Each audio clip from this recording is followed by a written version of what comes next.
bersyukur ya, artinya lahir bayinya alhamdulillah sehat, laki-laki. Ada pemanggilan lagi dan memang harus dilaluin proses itu ya, itu kan bagian dari pemanggilan ya, artinya ya harus datang lah kalau memang diperlukan gitu. Ya kalau kasus itu kan karena dampak ya, artinya bukan Virgon yang punya kasus dan bukan Virgon langsung gitu loh yang memang bermasalah gitu.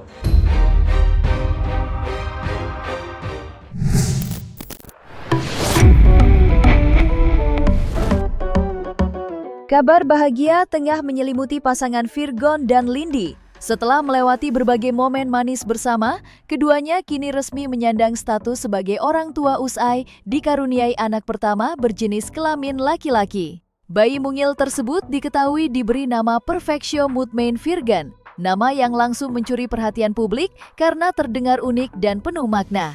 Kebahagiaan itu pun tak disimpan sendiri oleh Virgon. Lewat unggahan terbarunya di media sosial, sang musisi akhirnya mulai memperlihatkan wajah sang buah hati kepada publik. Momen hangat itu langsung dibanjiri ucapan selamat dari para sahabat, rekan artis, hingga para penggemar yang ikut merasa haru melihat kebersamaan kecil keluarga baru tersebut. Dan momen penuh kebahagiaan ini rupanya juga turut disambut hangat oleh keluarga besar. Kakak dari Virgon, Feby Carol, terlihat ikut larut dalam suasana haru sekaligus bahagia usai resmi memiliki keponakan baru. Ini katanya udah lahiran, ya bersyukur ya, artinya lahir bayinya alhamdulillah sehat, laki-laki. Ya perfeksio mungkin itu perfect kan diambil dari sempurna, mungkin itu doa ya. Ya itu kesepakatan antara Virgo dan Lindy ya, mungkin itu ada arti-arti tertentu dan mereka sepakat kasih nama itu ya. Mudah-mudahan anaknya bisa bisa sesuai yang diharapkan, doa-doa dari arti nama itu. Kalau untuk artinya sendiri aku nggak ngerti ya, cuma kalau dari perfect kan artinya sempurna. Kalau itu mungkin ada mami ya yang di sana yang menjaga gitu. Jadi kalau Feby kan lagi ada kegiatan pribadi juga, jadi belum bisa langsung hari ini. Mungkin nanti menyusul, yang penting kan maminya ada dulu ya, orang tua ini juga ada standby gitu. Yang penting intinya aku ikut senang, bayinya udah lahir, laki-laki dengan nama yang tadi mereka kasih. Dan bayinya juga sehat ya, dari secara fisik gitu ya, nggak kurus juga, nggak normal layaknya bayi. Tadi sih sempet mungkin nunggu dokternya ya, jadi mungkin pada saat kontraksi kalau dokternya lama ya, kalau misalnya memang proses itu alami ya mungkin normal, tapi memang mereka udah merencanakan untuk dari jauh hari. Balik lagi itu kan semua kuasa Tuhan ya, kadang-kadang USG kan nggak bisa 100% akurat banget, tiba-tiba Tuhan kasihnya perempuannya kan nggak apa-apa juga. Artinya kan laki-laki juga udah ada dari kan, jadi ya mau itu laki-laki yang lahir atau perempuan nggak masalah sih, yang penting bayinya sehat. Di balik momen bahagia kelahiran anak pertamanya, ternyata ada cerita yang cukup menegangkan yang sempat dialami Virgon. Pasalnya, kebahagiaan tersebut nyaris saja terlewatkan, lantaran dirinya harus menjalani operasi pita suara di Malaysia tepat menjelang hari kelahiran sang buah hati. Vokalis band Last Child itu diketahui mengalami gangguan pada pita suara akibat adanya lemak yang mengganggu pernapasan sekaligus mempengaruhi kualitas suaranya. Kondisi tersebut tentu bukan perkara sepele, apalagi suara merupakan aset utama bagi seorang musisi sepertinya. Karena itulah, Virgon akhirnya memutuskan untuk menjalani tindakan operasi laser di Malaysia demi memulihkan kondisinya. Namun di tengah proses pemulihan pasca operasi, perhatian Virgon rupanya tak sepenuhnya tertuju pada dirinya sendiri. Begitu mengetahui waktu persalinan sang istri semakin dekat, Virgon langsung bergegas kembali ke tanah air. Meski baru saja menjalani tindakan medis, ia tetap memilih untuk berada di sisi sang istri di momen paling penting dalam hidup mereka. Kalau ngurangin aktivitas mungkin iya, karena berhubungan dengan tindakan tenggorokan yang kemarin itu ya. Jadi kan sebenarnya kan harus dioperasi, tapi kan sekarang teknologi udah canggih. Jadi dia mengambil tindakan laser gitu. Kenapa dia mengambil tindakan laser? Karena kan dia sebagai seorang penyanyi dan cari makannya di nyanyi gitu, dan berhubungan dengan tenggorokan itu kan nanti ke depannya kan berdampak ya. Jadi mungkin dia lihat ada waktu-waktu yang bisa dikondisikan gitu, tidak terlalu atau mungkin bisa di reschedule yang job udah masuk gitu kan. Nah itu kan dia udah perkirakan gitu loh, jarak dia recovery penyembuhannya itu berapa lama, dan dia bisa mulai nyanyi kembali, aktif lagi itu kapan, itu dia yang tahu gitu. Tapi sejauh ini berarti kan kalau kemarin ada tindakan artinya bisa dikondisikan gitu loh, waktunya dia bisa diatur. Iya, karena itu dampaknya berpengaruh gitu dengan nyanyi satu nggak maksimal, kedua juga mungkin ada yang nggak nyaman gitu loh di badan gitu, mengganggu lah, karena kan sedikit-sedikit nyanyi. Jadi itu kalau suaranya nggak maksimal kan juga secara kualitas juga jadi buruk. Artinya ya harus tindakan itu harus dilakukan.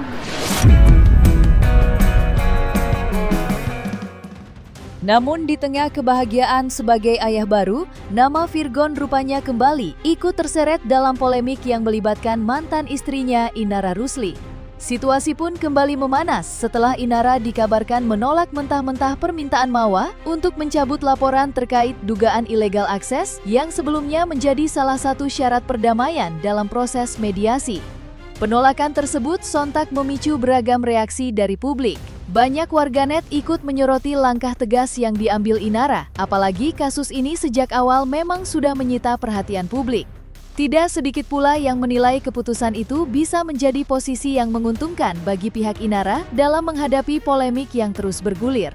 Lantas, seperti apa reaksi pihak Virgon ketika Inara Rusli menolak ajakan damai dari Mawa dan memilih untuk melanjutkan laporannya? Itu kan udah bukan urusan adik aku lagi ya, bukan urusan Virgon lagi ya. Jadi ya alangkah baiknya memang mereka yang menyelesaikan gitu loh. Paling adik aku kan kalau misalnya memang sebagai saksi dimintain keterangan ya dia datang, memang yang diperlukan aja gitu loh. Bagian-bagian penyelesaian ya udah bukan muhrim lagi ya, bukan istri ya. Jadi ya biarkan mereka menyelesaikan.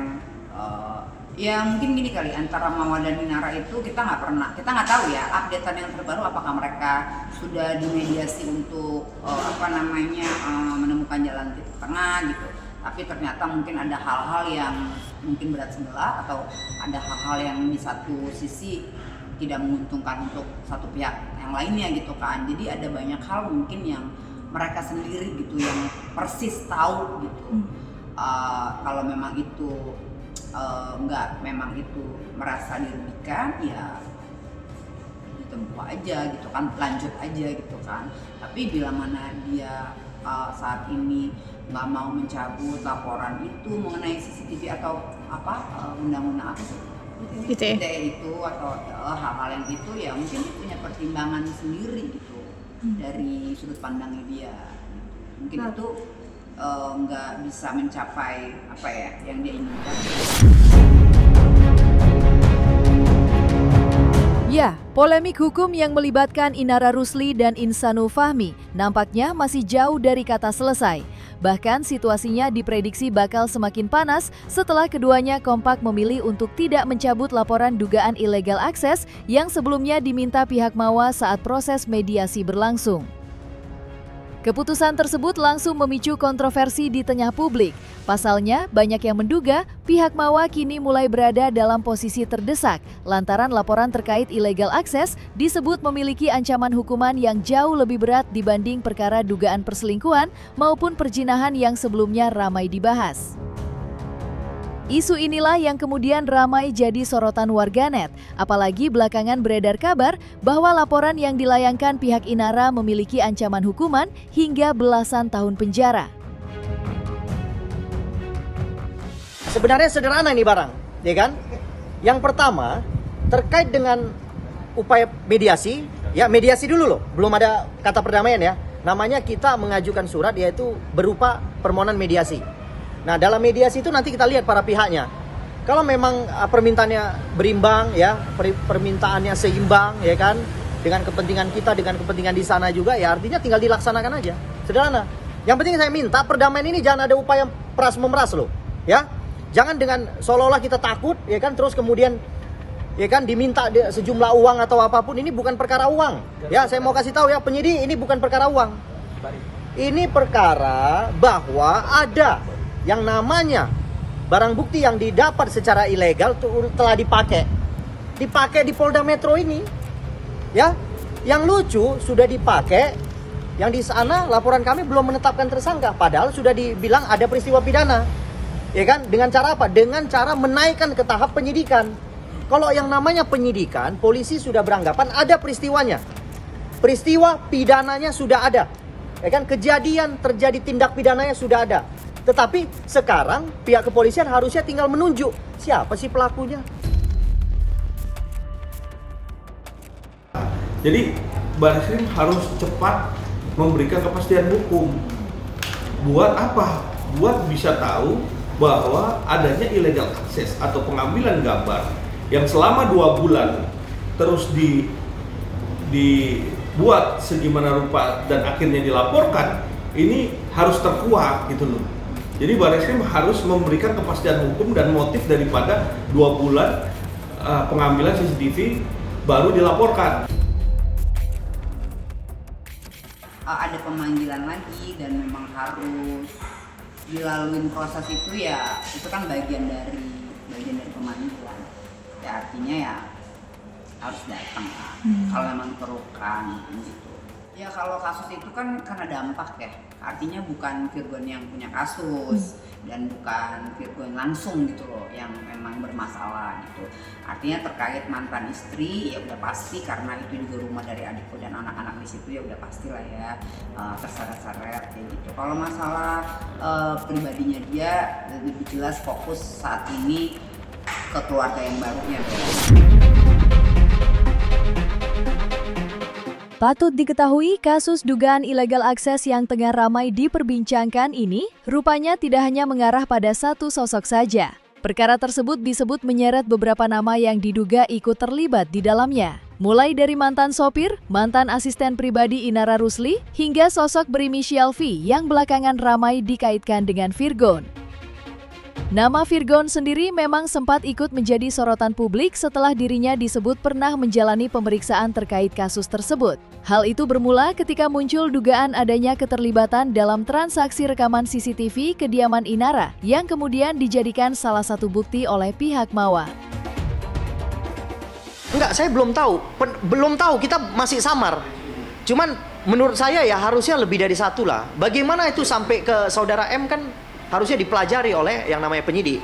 Ya kan, wilayah penyidik lah harusnya menggambarkan bagaimana upaya pengambilan video ini kemudian sampai ke tangan A, sampai ke tangan B, sampai ke tangan C, atau sampai ke tangan M, yang kemudian M menggunakan produk itu di dalam laporannya. Saya belum masuk ke wilayah itu ya, itu mungkin terlalu jauh lah ya kan. Cuman kalau memang kuat ada dugaan ya, yang saya sekarang tangkap itu kan bahwa barang itu dipakai gitu loh.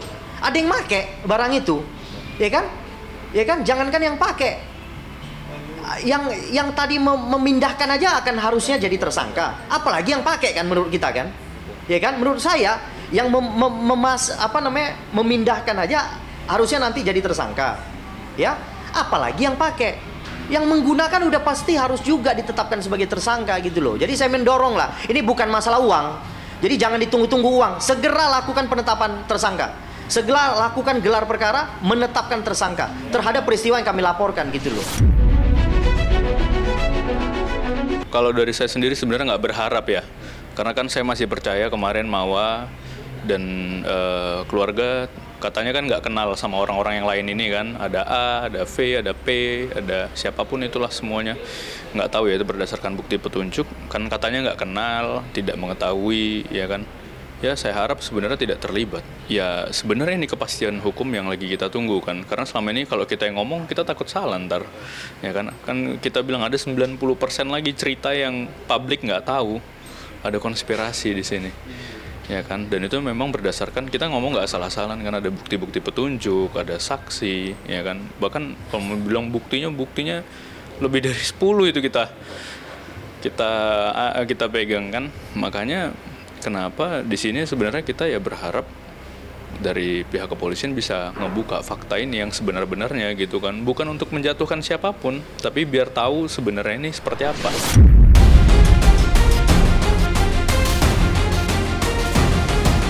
Nah, selesai sudah Cumi Lovers.